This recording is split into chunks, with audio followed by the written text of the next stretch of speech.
Barb with Inspire Me 360, and I wanted to make a video about the nature of addictions and what propels humans to get into addictive behaviors. And predominantly my passion, or one of the things that I really wanted to delve into at some point in my life, was addictions to drugs and alcohol. One of the reasons I wanted to delve into this topic is because growing up, I have had a lot of really close family and spouses have very acute issues with drugs and alcohol. And so it's really marked my life in big ways, and it's giving me a bird's eye view to kind of understand the mechanism of why I believe a lot of individuals fall into the trap of addictions. So kind of my top reasons that I feel that a lot of individuals actually go down the path of drugs and alcohol. Specifically, my experience with my family members has been that it can be almost like a dual diagnosis issue. So there might be a little bit of mental instability to begin with, and then you layer that with social anxiety, trouble interacting with others, and if proper social skills and a proper sort of infrastructure in terms of interpersonal relationships isn't present in the developmental stages, especially for children, or in terms of family situations, this can be something that's kind of a precursor to an environment for addictive behaviors to develop. The other thing that I've noticed, because again, I've had individuals in my life that came from great family backgrounds as well, that still fell into the trap of addiction. And what I found with those individuals was that it tended to be, again, somewhat to do with social anxiety, things like boredom, so not really having a clear purpose of what to do with their time, and a lower self-esteem, so not having, a really well-cultivated principle of self-love and self-protection, within their own consciousness construct, okay? So let's look at, the first element. So when we're dealing with addiction and individuals that have had, maybe not a lot of infrastructure in terms of interpersonal relationships, if they're coming from maybe a family environment that was fairly chaotic, and then you layer in some mental instability. So they have, a propensity towards anxiety or anxiety disorder or depression, and they don't know how to cope with the overwhelming feelings. So I'm going to deal first with anxiety disorder, because again, this is something I've suffered with my entire life, this feeling of kind of impending doom and just being very, very overly anxious and having quite a difficult time in really busy social settings. I find myself becoming very anxious, and I feel overwhelmed when there's a lot of energies and a lot of different conversations. And it's something, I don't know if, previously my ancestors were very quiet farm folk or something like that didn't live in a city and didn't have a lot of the hustle and bustle, whatever it may be. But for me, I find like going to a busy restaurant super overwhelming. Like there's voices in every direction. I have difficulty following multiple conversations. And this gives me, a lot of anxiety. And really, even to this day, the only way that I can deal with being in those environments for a long period of time is to have like a glass of wine. Now, I have really kind of stabilized my own boundaries in terms of that. So, I'll have one, maybe two glasses of wine, and it doesn't become, a negative thing. And because I'm not forcing myself to be in those uncomfortable situations, periodically, again, there's no addictive personality that has precipitated from my need to kind of buffer a lot of energies around me. But I know that especially if you're in a job environment that dictate social settings or gatherings or large meetings or conferences all the time. And if you do have that, predisposition to anxiety, this is where, again, drinking can be a really difficult or slippery slope, because I really have to be honest, I couldn't do it. I would not be able to sustain day in and day out being in a very kind of restaurant like an atmosphere where there's a lot of people. I'm very much an introvert, so I just wouldn't be able to handle that. And the only way that, if, like, let's say I was forced to be in a job like a flight attendant or something, I mean, first of all, I wouldn't take a job like that, but if I had, kind of gone in that direction and then utilized drinking as a mechanism to kind of soften that overaccumulation of multiple energies, that's sort of that slippery slope where, again, that alcohol becomes the addiction. And because alcohol specifically is a depressant, it will lead anybody into sort of a darker, lower vibrational tendency towards their thoughts.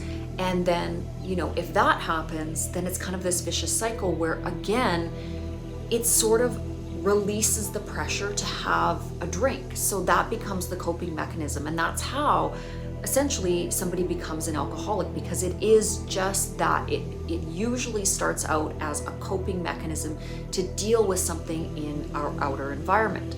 Now, the other thing it can be, that it can stem from, is social, pleasure, right? So, of course, when we're younger, I know I had this experience when I was younger, going out and drinking was kind of fun. It was kind of different. It's something I hadn't experienced a lot, and there was a certain freeing element to it. I often found that I would act in ways I wouldn't normally act if I hadn't had, several drinks. But again, people can go into this kind of environment just due to curiosity. And again, in my younger days, this is where, a few of my partners ended up really going down kind of a bad pathway, because they had come from really great homes. They had great infrastructure in terms of parental guidance and their extended families, but they got into this kind of habit of going out, drinking, and socially doing drugs. And there was an element of the party, of the escape, of everything feeling super good and feeling free and somehow, more connected to others via this vehicle of drugs and alcohol. But really, that is the biggest illusion ever, because you really don't ever remember in any, great way, in terms of the memories that you form when you're drinking or doing drugs. So the connections that you make with people when you're doing those things, they're not real connections. And most people don't have very formative memories around those kind of interactions, not any, kind of lasting memories anyways. And so, again, it can be fun, and it can be a very quick way to sort of escape or to go into this virtual reality of everything being fast and exciting and that rock and roll lifestyle. But usually the people that you're interacting with in those environments don't really care about you. I mean, they're in it for their quick fix or their cheap thrill as well, and they're not actually investing in you as a person in a party mode. It just doesn't, it doesn't happen. I mean, unless you're maybe traveling with a really good girlfriend or something like that, and there's lots of memories in between. But even so, there's enough negative things that often happen from that party lifestyle that I feel like I've had lots of experience watching people, go down this pathway, and it never leads to good things. So, those are sort of the two top reasons that I feel people kind of jump into this track of drugs and alcohol. Okay, so first of all would just be, boredom, wanting to have something that feels very visceral and exciting, and the other can be anxiety or social, awkwardness. So they don't know how to deal with other people, and so getting into another zone via drugs and alcohol can make the individual feel, more beautiful, more powerful, more interesting, and more free.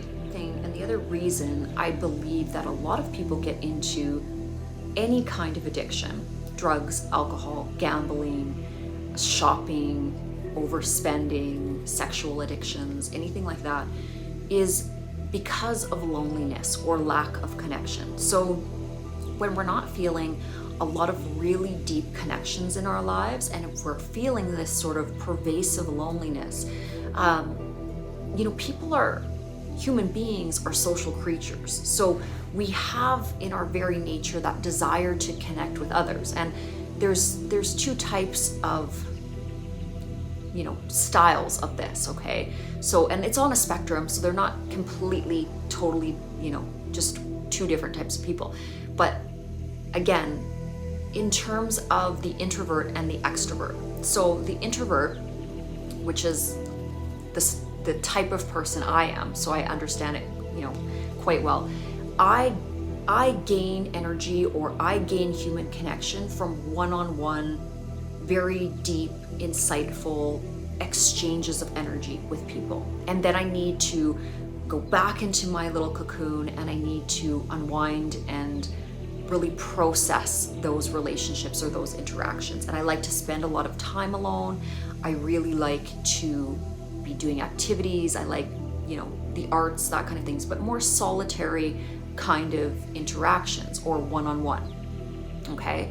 And then there is, or are, individuals that are extroverts. And an extrovert is somebody that they love the atmosphere of a lot of energies. So they actually pull energy, or they feel energized from being around a lot of people, big groups, busy restaurants, festivals, things like this, where there's a lot of people. And that's what really, gets them going and floats their boat. And I'm not saying that an extrovert has more superficial interactions, but it tends to be a little bit more transient, because again, they're juggling multiple energies and they like that feeling of the multitudes, okay? And so for me, this also differs in the sense that I can get up on a stage and speak. So I can speak to a lot of people if those people are quiet, and I'm not having to bounce that energy back and forth and hold many conversations. So in that way, I can be extroverted. And when I was talking about the spectrum, so at any given time for any person, they're going to be kind of along this spectrum. And depending on, where your energy levels are. So when my energy levels are very low and I'm very tired and exhausted in a fatigue state, I become very introverted. And when my energy levels are very high, like if I'm on vacation and there's no stress in my life, I go along the spectrum or move along the spectrum of a little bit more extroverted, okay? And everybody is like this. So everybody experiences that spectrum of beingness, okay? But in terms of how it relates to addictive personalities and addictions that we can form, when we're talking about human interaction and we're talking about loneliness and connection, when we aren't getting the opportunity for a lot of connection in our lives, and part of this can be actually quite a modern phenomenon, because again, when people are on their phones all the time, focused on social media, or in an office job where we're in a cubicle and we're not really interacting with others, plus the speed of information nowadays, everything is about progress and go, and there's not as much time given to the individual or given to those deep conversations as actually might have gone on 50, 70, 100 years ago, when things were moving a little bit more slowly and people had more time. So this factor of loneliness can project a person, or can lead a person into a path of taking on addictive behaviors, because as we sort of fall into this place of loneliness, we want something to fill that void. So we're feeling lonely, we're feeling like there's maybe a lack of love or a lack of connection in our lives, and we don't really know how to fill that void. And again, it's a basic human need.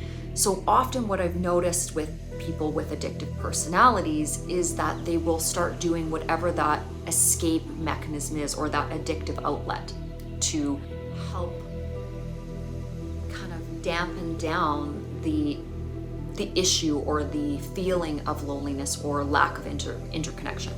So, I've seen this with people that like to gamble. Again, they want to go out of their house, they want to be out and about, but maybe they don't have friends that can go with them. So going to a casino or going to a place like that, they can go alone and they can feel comfortable going alone, right? As it would be a little bit awkward maybe to go to a restaurant by yourself.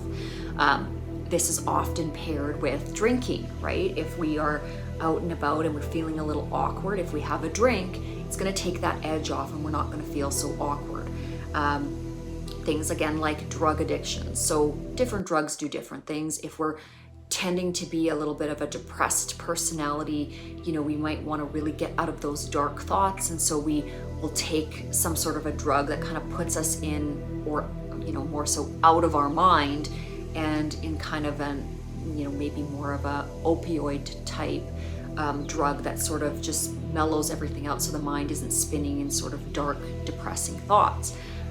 There's also stimulant type drugs. So if you are somebody that doesn't normally know how to talk to people, maybe you have trouble communicating with people of the opposite sex, you don't have that natural charm or character, you can take a stimulant, some sort of a drug that's a stimulant, and you kind of come out of your box, and then you're able to chat people up and you feel less insecure. But again, all of these things alter the brain chemistry, and they're not healthy for the overall individual, and they have a lot of negative residual effects, okay? And so this would be the same with sexual addictions, people that are addicted to things like pornography, or this isn't so much a female thing, but it can be, I know I've had a lot of male friends that have gone through this too, where there are sex workers and things like that, where they can get addicted to this lifestyle, which is a very low vibrational lifestyle. But again, it's the only way that they can feel that they can create this human connection, which is, again, it's false, and it does lead to a low self-esteem, and usually is, again, layered with other addictions that aren't healthy for the overall individual, and they really take you off track from your purpose, from creating wonderful, beautiful things for the world. Anything that's an addiction is going to take you away from bringing forth your gifts. So there's things like shopping addiction, pornography addiction, where again, the brain gets some sort of a high from the activity, but again, that high is short-lived, and the high precipitates a low. And again, nothing really positive or sustainable was created.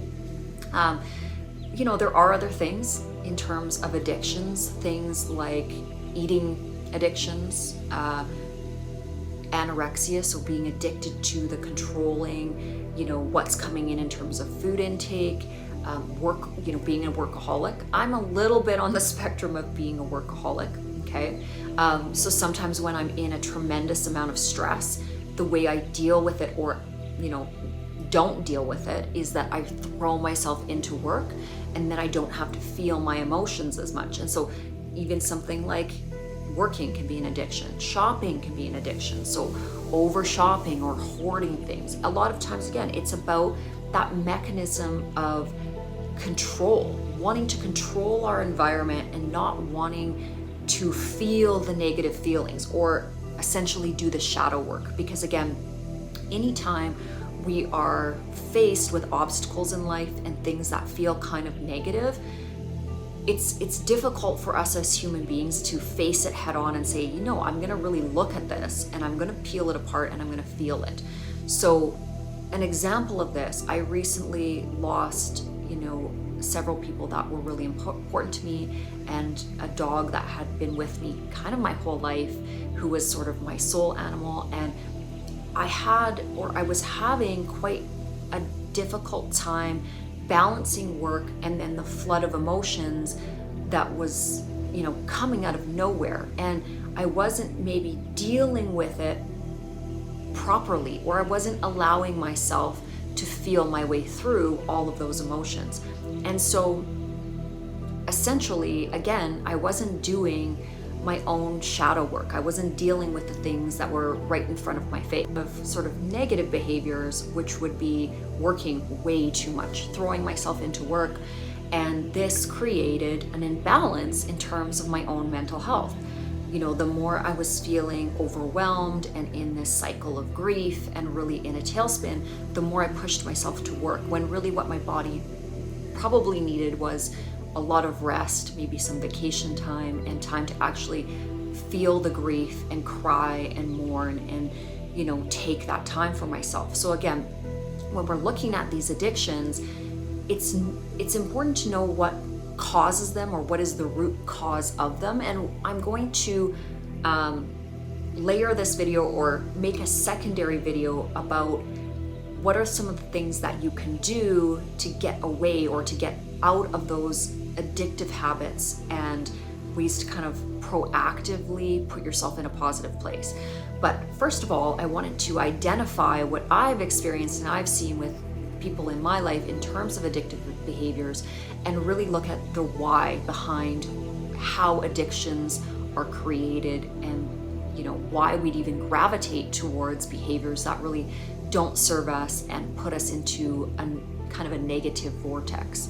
So again, I'm going to kind of stop this video where it's at, and watch for the next video where I talk a little bit about how to maneuver out of that addictive mindset. And again, it's a slow and steady process, but it's, you know, first of all, it's recognizing what are your triggers and what are the things that, you know, you might have to kind of buffer around yourself in terms of creating more positive behaviors, identifying the cause. And once you know the cause, and once you start to understand yourself a little bit better, you can put things into your daily routine and into your habits and patterns that will prevent against you having something like an addiction pull you into an arena or a way of life that you're not proud of and you're not happy of, and that kind of derails everything in terms of your progress and manifesting the life that you've always wanted to create.